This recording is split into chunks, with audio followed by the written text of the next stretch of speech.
Young Moms Talk Show, and my name is Brendah Karagacha. Today we are going to discuss about developing financial freedom as a young mother. You realize that the moment you become a mother, there are your needs that you have to add upon your life apart from whatever you used to spend. The amount of money you used to spend, say for example you were spending 5,000 shillings, you will have to add some more amount or learn ideas on how to divide this money to cater for you and for your child. Financial freedom begins from your mind. As the saying goes, as a man thinketh, and so they become. You cannot have a broke mindset and think that you will ever become rich in the real life. It does not work like that. You will have to develop some ways in which you can be able to raise some extra cash that will enable you cater for your life and the life of your young one. Develop ideas that enable you to have extra cash daily. This is how to grow as a young mother. Always remember to keep your child in your mind. Let them help you chase your dreams.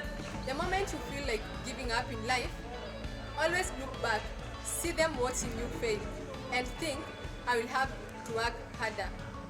You are the only human being who can be able to choose the life of your child. The next thing that I would like us to learn as mothers is, do not take your significant other as your whole source of income. Do not take him as your whole source of happiness.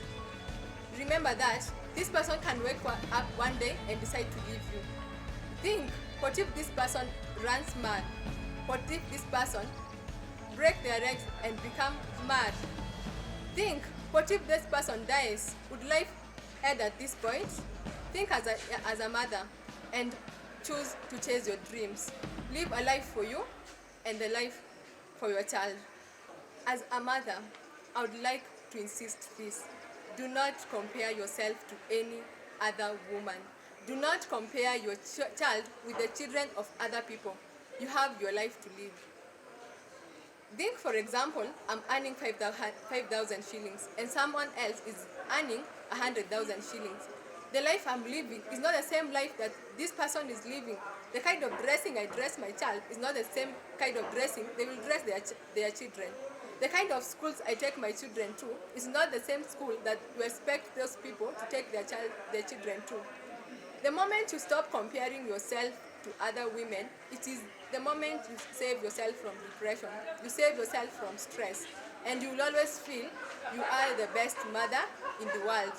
Live your life. Stop comparing yourself to any other woman. The last thing, as a mother, remember the world is watching you. Do not engage in something that lowers your dignity. Your dignity comes first. Your esteem comes first. Live a life that never makes you feel down. Always feel on the top of the world. Remember, you are a mother and it does not make you anything lesser.